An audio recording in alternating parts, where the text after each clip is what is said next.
আচ্ছা, আপনাকে যদি প্রশ্ন করা হয় আপনি ভারতের নাগরিক কিনা, কি বলবেন বলুন তো?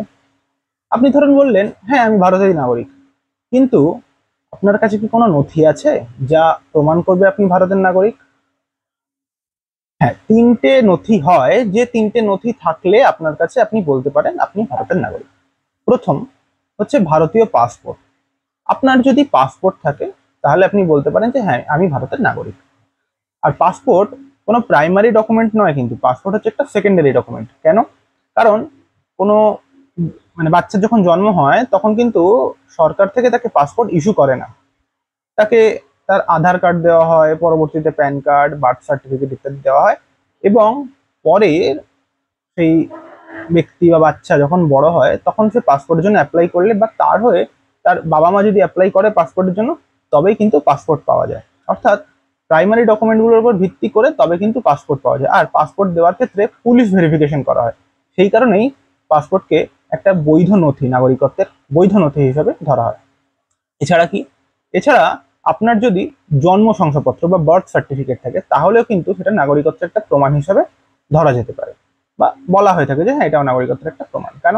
কারণ আহ, যে বার্থ সার্টিফিকেটটা হয় এটাতে কি হয় না, বাচ্চা যেখানে জন্ম সেই জায়গার নাম লেখা থাকে। অর্থাৎ আমার হাওড়ায় জন্ম, আমাকে না বার্থ সার্টিফিকেট ইস্যু করেছে হাওড়া মিউনিসিপ্যাল কর্পোরেশন। যার কলকাতায় জন্ম তাকে কলকাতা মিউনিসিপ্যাল কর্পোরেশন করবে।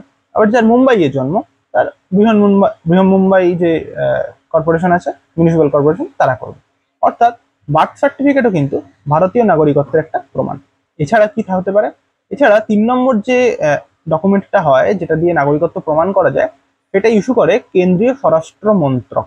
মানে তাদের একটা জারি করা শংসাপত্র, এটার জন্য আলাদা করে অ্যাপ্লাই করতে হয়। কেন্দ্রীয় স্বরাষ্ট্র মন্ত্রকের ওয়েবসাইটে গিয়ে অ্যাপ্লাই করলে এই সার্টিফিকেটটা পাওয়া যায়। এটাও কিন্তু নাগরিকত্বের প্রমাণ। এর এর বাইরে অন্য কোনো ডকুমেন্ট, এই আধার কার্ড, প্যান কার্ড, এগুলো কিন্তু বা ভোটার কার্ড, এগুলো কিন্তু নাগরিকত্বের প্রমাণ নয়। এগুলো হচ্ছে আইডেন্টিটি কার্ড। এগুলো বলছে কারা?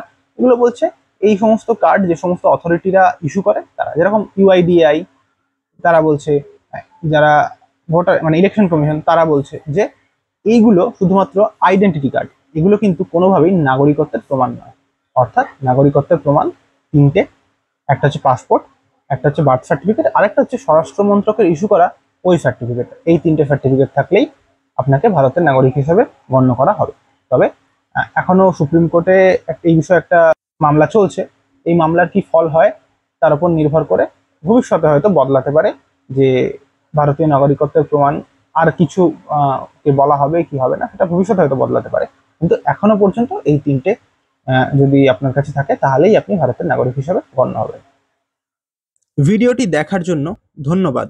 এই ধরনের আরও ভিডিও দেখতে ফলো করুন এবং সাবস্ক্রাইব করুন।